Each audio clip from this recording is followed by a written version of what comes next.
नमस्कार दोस्तों, आप सभी को जय श्री कृष्णा, हरे कृष्णा। आइए भगवत गीता के अध्ययन में आगे बढ़ते हैं।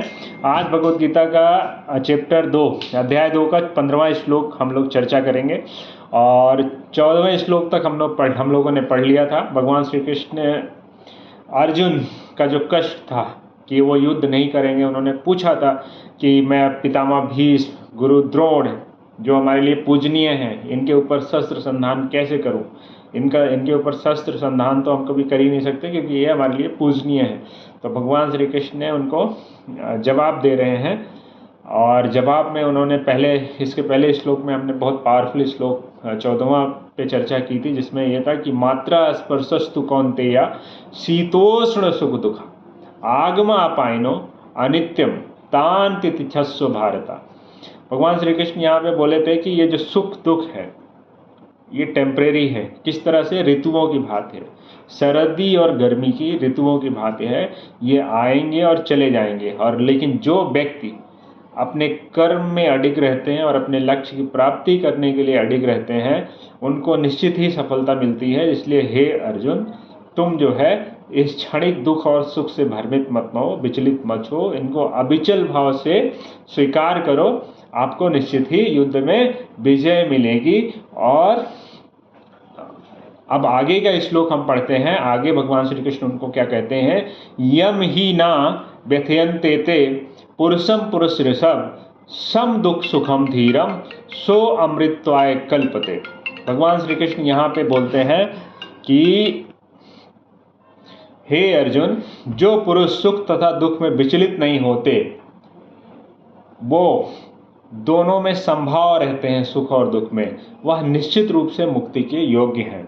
यहाँ मुक्ति का आशय है सफलता, क्योंकि अगर हिंदू सनातन धर्म में सफलता, जो साधु सन्यासी या गृहस्थ भी होते हैं जो सनातन धर्म में विश्वास रखते हैं, उनका अंतिम जो लक्ष्य होता है लिबरेशन होता है, मुक्ति पाना होता है। मुक्ति पाना का मतलब कि जितने भी आपके बॉन्डेजेस हैं, बंधन है, उससे आप मुक्त हो जाएं और फ्री रहें।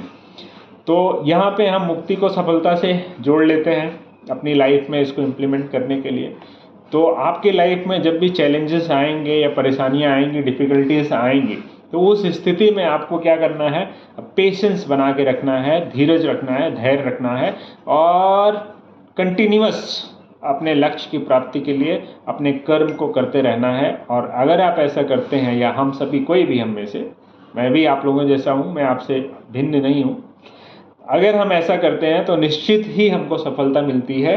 ये भगवान श्री कृष्ण स्वयं बोल रहे हैं। भगवान श्री कृष्ण बोल रहे हैं, इसका मतलब ये फैक्ट है, इसमें कोई इल्यूजन या कोई कन्फ्यूजन या इसमें कुछ मिलावट नहीं है। भगवान श्री कृष्ण स्वयं बोल रहे हैं कि जो व्यक्ति दुख और सुख की स्थिति में समभाव रखता है और अविचल भाव से अपने कर्म को करता रहता है, वो निश्चित ही सफलता पाने के योग्य है।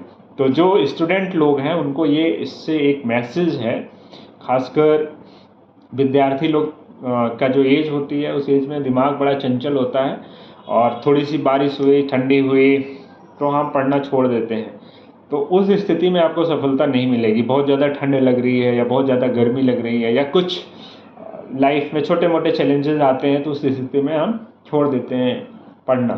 तो आपको भगवत गीता से ये सीखने की ज़रूरत है कि जैसे श्री कृष्ण ने अर्जुन को बोला कि समभाव, सुख और दुख में समभाव रखो और अविचल भाव से उसको सहन करो और अपने लक्ष्य की प्राप्ति के लिए सतत प्रयत्न करते रहो। अगर आप विद्यार्थी हैं तो लगातार आपका अध्ययन होते रहना चाहिए, क्योंकि आपका सिर्फ एक काम है, स्टडी करना, ताकि आप अपने जीवन में अपने जो भी आपके सेट टारगेट्स हैं या गोल्स हैं उसको आप अचीव कर पाएँ।